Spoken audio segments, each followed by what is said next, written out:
salaamaaleykum mbokki internet yi ñuy seetaan salaamaaleykum waa Sénégal di am mbégte ak contentement ba tey di leen servir à travers seen site Chronique TV di leen jaajëfal tey jii nag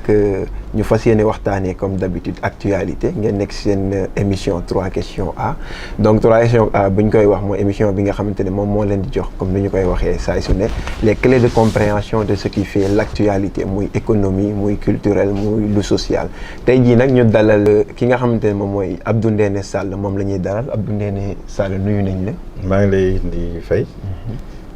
di leen gërëm bu baax parce que xam nga dañ naan la communication ça réduit les incertitudes. donc vraiment bu ngeen ko mayee rek mu mën a wax expliquer nit ñi comprendre. loolu day baax parce que toujours dañuy waxtaan. nit ñi bu ñu waxtaanee rek tànn lu baax bu ko defee kenn du jaaxle ci dara quoi. ba ñuy yëg. mooy indi toujours complication affaire yi. waaw di la jaajëfal si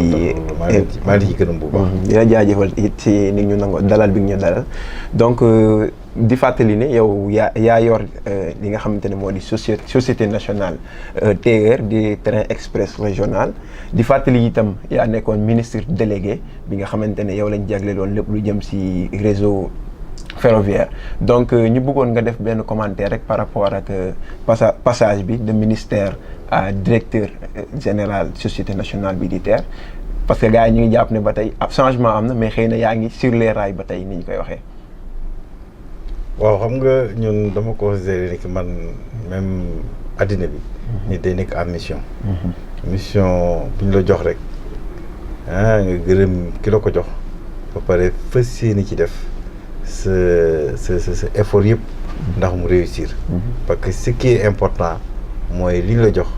li nga ci def li nga ci def pour mu bëgg a réussir donc président de la république maa ngi ci profité di ko gërëm bu baax. boole woon na ma ci gouvernement xam nga gouvernement kuñ ci boole rek. defal nañ la lu rëy parce que dina tax ñu bari xam la ñu la xamul woon xam la dina wax dina tax aussi li nga mën nga def ko pour sa réew. donc après bi ma paree sama mission parce que 5 ans ministre ku la ko nommé vraiment loolu nga war a def rek mooy gërëm ko permettre na la nga participer ci développement Sénégal. bu paree mu xam ni comme sonnoon naa ci affaire TER bi. et tout ça mu def société de patrimoine nga xam ni moom mooy xool mooy nekk en relation avec la SETER mooy société bi nga xam ne mën nañu war a jël pour mu def exploitation moom mu jëlaat ma fi teg ma foofu et tout ça parce que foofu je quitte la stratégie bu dem ci l'opérationnel donc je suis maintenant dans les opérations mooy que train bi nga xam ni def nañ ko ñu teg ko bu baax daal di koy dawal pour mu jëriñ Sénégal économiquement jëriñ aussi nit ñi pour mu yombal seen dem ak dikk. waaw yaakaar naa ci TER boobu nag si la ñuy ñëw dugg ci waxtaan bi dëgg yaatal ko à l'heure actuelle lan la ñu mën a wax ci par rapport ak travaux TER bi fan la toll instant bii nii. travaux TER bi fi mu ne nii nouvelle date bi ñuy joxe bi ñuy waxtaan ak entreprise yëpp. mooy que fin décembre. fin décembre bi travaux yëpp dina jeex bu ko defee ñu mën a commencer les tests ak vraiment activité certification yi parce que train il faut ñëpp xam ni train ak vitesse bi mu am léegi comme avion xam nga avion pour décoller day am ay 300 kilomètres à l'heure donc train moteur yi nekk ci train moom moo nekk ci même chose ñoo nekk ci avion ñoo nekk ci avion yi moo tax mu am léegi certification yooyu nag dañ jël cabinet bi nga xam ni cabinet international bi nga xam ni ci monde bi yëpp ñoom ñooy def des éléments de certification pour ñu jox ñu autorisation de mise en exploitation commerciale ci loolu léegi loolu nag bala nga ko def il faut que liggéey bi yëpp pare ci liggéey bi la ñu pare xam nga liggéeyu raay bi moom pare woon na bu yàgg parce que le 14 janvier defoon nañu quand même le 14 janvier defoon nañu inauguration de la ligne mooy de la continuité ferroviaire de Diamniadio à Dakar def nañ ko ñu dugg ci mooy tronçon boobu loolu def nañ ko ba pare donc raay bi ndax train bi mën na jógee Diamniadio ñëw loolu depuis 14 janvier def nañ ko bu baax maintenant ce qui reste à faire mooy la mobilité sociale c'est-à-dire de part et d'autre du train comme dañ ciy def benn mur bi nga xam ne kenn du fa mën a accéder parce que train électrique la bu ko defee ñu def passerelle yi def loolu moo des ci liggéey boobu lañ nekk actuellement di ko accélérer pour que train bi bu dee daw du am benn obstacle bu muy dajal du am accident du am dara ci loolu lañ nekk. donc bu ñu la déggee rek mooy lépp li nga xam ne dafa aju ci travaux bi nekk mu nekk directement lié ci li jëmale train bi mu daw ak yooyu noonu yëpp loolu yemb na ba pare donc bu ñuy xool mooy li des mooy passerelle yi nga xamante ni également dinañ ko soulever sax xëy na après ak sécurisation TER bi. parce que si foofu sax laa bëgg ñu ñëw mooy concernant am na ñoo xamante ne dañuy réclamer plus de passerelle am na ñeneen itam am nañu ay am nañu un peu de doute par rapport ak sécurisation TER beeg yooyu noonu am na ñu naan sax est-ce que du am ay risque d'électrocution ak yooyu noonu bu ñu koy wax moom mooy maasaate est-ce que mën nga ñëwaat ci loolu tuuti noonu pour dalal xelu askan yi nga xamante ne ñoom ñoo dëkkee ci booru raay boobu noonu. xam nga TER bi wala muy commencer fonctionner ba pare dafa commencé woon nañu campagne de sensibilisation dañ ciy continuer benn campagne de sensibilisation bu ngand pour nit ñi wax xam ni que TER bi ñoom lañ ko indil. xam nga TER bi. dañ koy indi mu am 3 rationalités première rationalité mooy yombal dem ak dikk bi ak ñun ak banlieue moo tax mu am 14 gares daal deuxième rationalité mooy dem yóbbu nit ñi Diamniadio troisième rationalité mooy yóbbu nit ñi aéroport donc loolu nag booy def train bu mel nii lii da nga ko bëgg a def ci jàmm un transport sécuritaire un transport capacitaire mooy transport bi nga xam ne am na sécurité transport bi nga xam ne am na capacité transport bi nga xam ne c'est fiable transport boo xam ne régularité parce que chaque 10 minutes mu dem et puis ndax vitesse su train bi comme 160 kilomètres à l'heure la pour nga mën a traverser ci suuf ak 160 kilomètres dafay metti ak électricité bi et tout ça moo tax ñu def confinement mural nga xam ne kenn du dugg ci espace bi train bi nekk murs yi ngeen érigé waaw moo tax ñu def ay murs ba pare def brigade de gendarmerie bi nga xam ne dañuy surveiller parce que xam nga foofu avec la densité de la population ak li fa am foofu espace boobu ñuy muré moo doon espace de récréation bu banlieue bi xam nga espace de récréation pour nga tere leen ko rapidement day metti moo tax en plus des murs ñu xam dañu am difficulté contrainte pour dugg ci ñu teg ay gendarme bi nga xam ni ku bëgg a jàll ñun la doo jàll parce que fii c'est dangereux parce que boo fi jaaree xëy na donc dañ leen di installer le long et tout dañ leen di installer pour ñu fonctionner ba nit ñi tàmm ko parce que gis nga fii da ngay teg sa passerelle nit ñi au lieu ñu jaar ci yàkkamti na tax duñ ci jaar gis nga passerelle boo demee Padois def nañu passerelle dañu mujj defaat ay yeneen barbelé yeneen di grille tout le long pour nit ñi mën a jaar mais malgré ça nit ñi da ngay gis dañuy bàyyi passerelle bi ñëw di jàll te bii nag fële xëy na sax amul luy maasaate dañ ci sauvé mais fii moom boo jàllee courant bi dafay maas te loolu moom vraiment mara day taali nañ ko tig donc sinon xam nga booy defar projet xam nga détail nit ñi bu ñuy def la sécurité du projet moom la sécurité sûreté tout ce qui comme c'est un projet électrique dañuy def test yëpp ba nga xam ni électricité bi du mën a mas kenn ni dans les passerelles ni dans les ponts ak caténaire bi parce que yooyu yëpp dañ ko étudier parce que nous sommes le TER c'est pour rentrer dans la modernité comme li ko président waxee on rentre dans la modernité donc modernité boobu nag dafa laaj beneen attitude bu nit ñi début bi dina metti moo tax ñuy teg ay gendarme teg mur teg yooyu yëpp mais après dinañ ko tàmm ba nga xam ni comme en France au début c'était comme ça mais après nit ñëpp tàmm nañ ko léegi ba nga xam ni du soxla sax yooyu yëpp quoi donc vraiment dinañuy def publicité bi yëpp dinañ def sensibilisation bi ba nga xam ni nit ñi dinañ xam ni TER bi ñoom lañ ko indil mais dafa am un comportement bi nga xam ni que nit ñi dañ ko war a am parce que quand même on rentre dans l'ère de la modernité et modernité boo gisee rek dafa war a ànd ak aussi beneen comportement bi nga xam ne nit ñi war nañ ko nekk mais yenn saa yi doo xam boo xamul nag mën nga def erreur moo tax bala ñu ko dawal ñuy xamale yëpp def campagne de sensibilisation bu mag dem ci banlieue bi dem ci les moyens de communication yooyu yëpp ñuy wax leen le danger bi nekk ci bëgg a traverser dugg ci biir yàkkamti ba yàqule loolu nag baaxul mais il faut que nit ñi xam ko ñu sensibiliser leen mais vraiment actuellement on fait tout ba nga xam ni que TER bi dina daw ak jàmm ak salaam te du lor kenn. voilà si côté modernité boobu sax laay ñëwee parce que am na ñu jàpp ne c'est un projet trop ambitieux booy xool boo dañu jàpp ne peut-être financement boobu noonu xaalis boobu mënoon nañ ko jël injecté ko si leneen dañoo gis ne affaire bi du dañ koo jombal suñu bopp sax mais réew mi moom moo tollagul foofu priorité yi ailleurs lañ nekk ñooñu lan nga leen di wax. xam nga problème bi bu ñu la joxee réew. nga yore ko nga ŋànk ko nga ŋànk réew mi. xam nga yow di nga def ay études des contraintes économiques du pays di nga ko def. ni économie Sénégal du tax doxul quelles sont les contraintes te économie bi dox rek mooy tax ñu mën a intervenir ci secteur yëpp. donc bi ñu étudier Dakar ñu Dakar presque île la c'est-à-dire benn presque île la loo xam ne géej gi moo ko wër dafa xat Dakar c'est 0,3% de la superficie du Sénégal Dakar mi ngi 25% de la population mooy un quart de population bu Sénégal ñi ngi Dakar 40 000 immatriculation par at ay oto ñi ngi Dakar activité économique 66% ñi ngi Dakar xat-xataay boobu ak temps bi ngay perte heure yi ngay perte boo waree ñëw liggéey si nga perte 1 heure de temps 2 heures de temps yooyu faisant que bu ñu ko calculer étude banque mondiale bi gën a récente ñi ngi perte presque 100 milliards année par année oui. donc le coût de l'inaction bu ñu deful dara boo deful dara bàyyi noonu affaire bi nga continuer di perte 100 milliards par année donc pendant 6 ans ñaata ngay perte 600 milliards 600 milliards ngay jël sur des externalités négatives mu nekk coût donc le coût de l'inaction pendant 6 ans finance de terre coût inaction bi coût bu nga xam ne yow defoo dara pendant 6 ans nga perte 600 milliards loolu mooy financer terre bi moo tax da ngay financer terre bi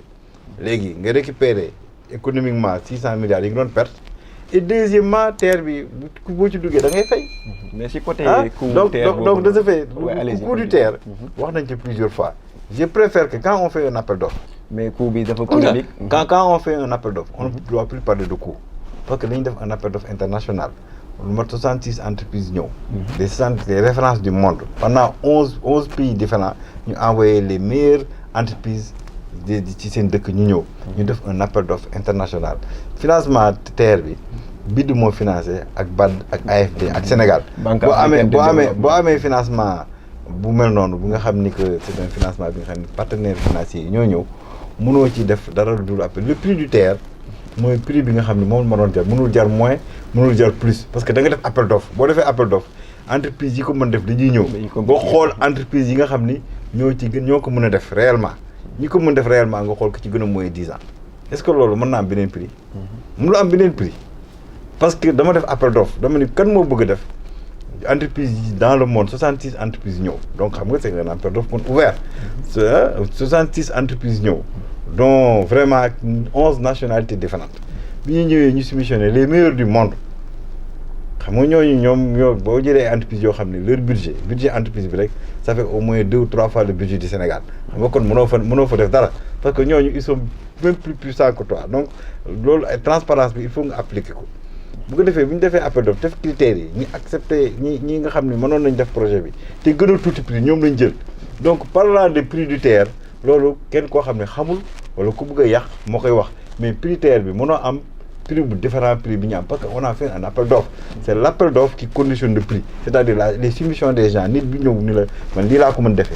kii nii la nii laa ko mën defee kii nii la nii laa nga choisir prix bi ci gën a ndaw nga joxe ko donc mënoo am prix beneen. par rapport ak ñiy avancé donc ñiy wax c'est parce que c'est pas des spécialistes. xam nga Sénégal mooy wax y a des gens yi nga xam ni. c'est pas des spécialistes. ils parlent de tout. ils vont vous dire le marché l'information du terre est publique. il suffit nga dugg ci site ARMP. tu vois tous les marchés tout ce qu'on a signé comment ça s'est passé le marché nga di nga ko gis donc vraiment être profane wala nga bëgg a yàq ñu dama ne dans un débat fait d'intoxication d'amalgame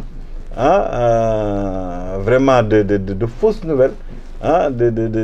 pour nous dévier de notre trajectoire mais vraiment tout a été fait dans la transparence et c'est la transparence qui nous permet d'avoir les meilleurs projets. Et mais gis nañu par rapport ak délai d'exécution bi tamit am na jàpp nañ ne am na durée bi xaw na yokku am na ñu naan sax xëy na avenant yi moom moo ko téye ñu bëggoon nga ñëw si loolu tey boo bëggoon expliquer avenant ak yooyu ñi nga xam te ne ñoom ñoo ko bëgg. non xam nga avenant mooy boo defee benn projet boo gis dans la réglementation dafa avenant bi c'est permis boo defee benn projet tey même boo doon tabax sa kër nga ñëw toog ba saa gis ni que am na leneen loo ci bëgg yokk loo xam ne xëy na bi ngay tabax xalaatu ko woon il faut nga yokkal waa ji xaalis pour mu continuer ko c'est simplement ça avenant bi c'est autorisé on a dit que à Sénégal avenant il faut mën nga am avenant ci appel d'offres jusqu'à 30%. Jusqu'à présent on a respecté le cadre fu mu toll non on a respecté c'est moins de 30% du coût du projet. Ouais. On a fait des avenants, la totalité des avenants sur le coût initial du projet ne dépasse pas 30%. Donc vraiment on est arrêté parce que xam nga problème bi mooy nit ñi dañu xam ni que bu ñu fekkee da nga def appel d'offre boo xam ni que da ngay bailleur de fonds du xaalisu Sénégal rek dafa am xaalisu BAD xaalisu BID xaalis AFD xaalisu Sénégal bu boobaa yow li ngay def yëpp da nga war a xam nga BAD ñu ko moom ay pays yu bëri ñoo ko moom. Banque africaine de développement ñu bëri ñoo ko moom. AFD léegi ñooñu da ngay def rapport de non-objection c'est-à-dire loo def rek da ngay bind rapport ni lii laa def. est-ce que d'accord ngeen ci. si c'est pas transparent waa BID ñun ëpp ñu leen.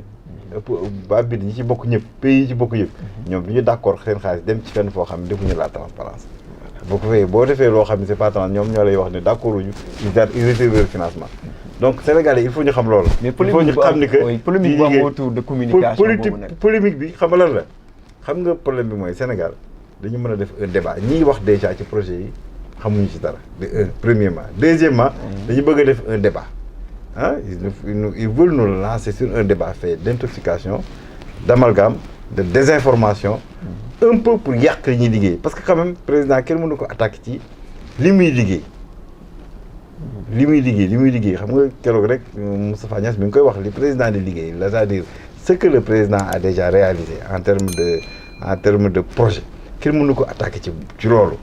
donc comme mënoo ko attaquer ci loolu parce que dañ naan weddi gis bokk ci kenn comme mënoo koy attaquer tu l'attaques sur la transparence sur autre chose alors que quand même lépp dafa jaar ci transparence parce que projet bi ñuy fàtte ni du Sénégal moo ko financé Sénégal daf ciy joxe yeneen pays joxe ci yeneen pays yi bu ñu ci joxee donc il faut nga def rapport de non-objection ñooñu ñëpp c'est-à-dire léegi boo nee projet bi c'est pas transparent il faut nga ni BID vous n'êtes pas transparent BAD vous n'êtes pas transparent AFD vous n'êtes pas transparent parce que ñooñu nekk ci finance ñi financé ñëpp dañuy xool affaire bi ni ñu ko defee et dañuy suivre par exemple actuellement les bailleurs de fonds d'ici semaine prochaine ñoom ñëpp ñu ngi fi pour xool projet bi et tout ça xool ba xam délai yi ñu joxe baax na wala dëgg donc les gens font des missions malgré li leen di jox ay papiers dañuy def ay missions pour xool réellement comment ça se passe parce que ñoom seen xaalis bu fekkee joxe nañ ko foo xam ni que def nañ ko loo xam ne c'est pas transparent ñoom daf leen di impacter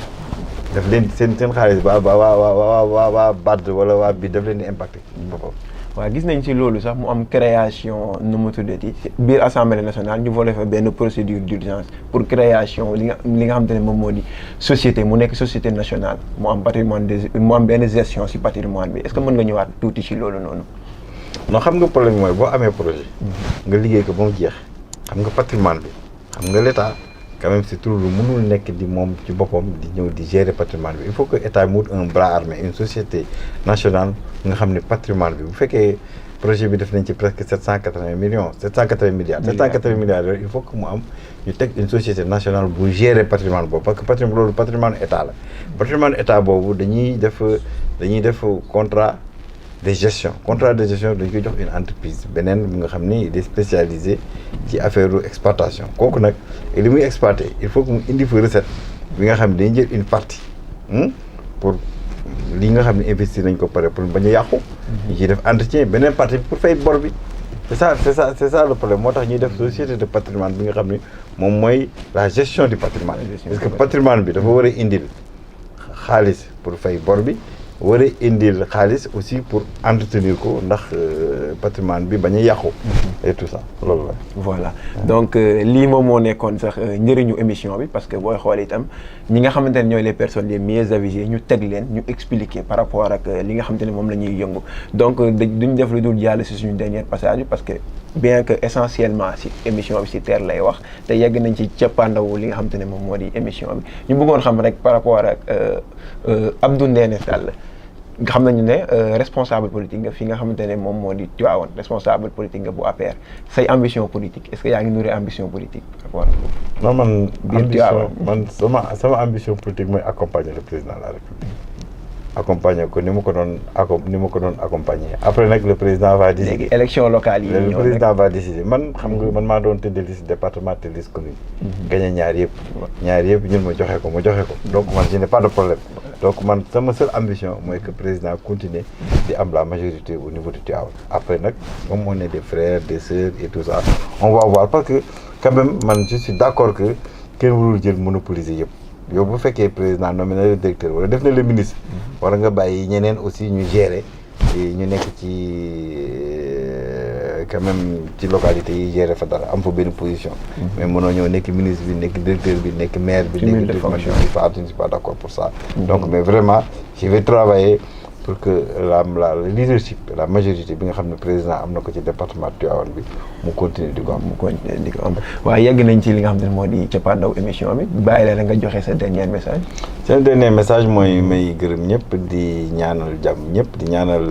jàmm sama parti d'abord muy APR di ñaanal jàmm coalition bi. di ñaanal jàmm wax ni que Sénégal ni ñu continuer ni ñu liggéey parce que même l'opposition bi. dañu war a ñëw accompagner président ñu nekk ci liggéey bi parce que quand même bu ñu bëggee Sénégal xam ni Sénégal après ñoom xëy na bu leen yàlla dimbalee après ñu yore ko dañ ko bëgg a fekk ci mu nekk ci position bu baax position boobu nag liggéey moo koy indi parce que liggéey mooy tax Sénégal nekk ci position bu baax am vraiment baax ba nga xam ne boo koy jëlee nga jël ko ci position bi nga xam ne di nga ci mën a évoluer parce que moo tax président tëgg li ñuy wax le PSE 2015 2030 20 ans ñu am benn programme bu clair boo gisee président réussir li nga xam ne yëpp réussir na ko parce que dafa am un cadre de gouvernance fiable am une stratégie crédible qui est le PSE am un compte d'exploitation solide mooy ñuy def ay projets di ko terminer donc ñu saluer quand même l'ambition la vision la pertinence de la vision et l'ambition du président de la République en faisant des choses importantes parce que am na ñoo xam ni dañ doon wax TER bi wala autoroute à péage yi mënoon na def leneen mais bu fekkee ni xaalisu Sénégal yëpp da nga koy jël dugal ko ci consommation ni ñu lekk ko on sera toujours au même niveau il faut que ñu def ko ci ay infrastructures des choses des investissements qui tirent la croissance et c'est avec la croissance qu'on peut régler le problème de la pauvreté ci la président ci la Sénégal di amee xaalis bi nga xam ni dina mën a régler problème comme ni ñu koy def CMU CMU ma bourse sécurité familiale ak yooyu yëpp ak DER bi nga xam ne def na ci 30 milliards loolu lépp croissance ak jàmm mooy tax ñu mën ko am donc ñëpp dañuy xam ni que ñëpp dañuy liggéey accompagner ki fi nekk pour que ñu tirer l'économie du Sénégal nga xam ne doon jëriñ ñëpp. waaw ñu ngi lay jaajëfal Abdou. alors mbokk yi li lañ leen indiloon ci seen émission 3 questions A doon dalal ki nga xamante ne moom moo di Abdou Ndéné Sall di ingénieur polytechnicien yor également li nga xamante ne moom moo jëm ci wàllum train express régional bi di leen dig daje incha allah ci fan yii di ñëw incha allah avant loolu itam di remercier ñi nga xamante ne ñoo chargé technique bi permettre ñu réaliser émission bi yëpp. monsieur Sow moom moo coordonné woon li nga xam ne moo di réalisation bi yëpp ba fan yii di ñëw incha allah.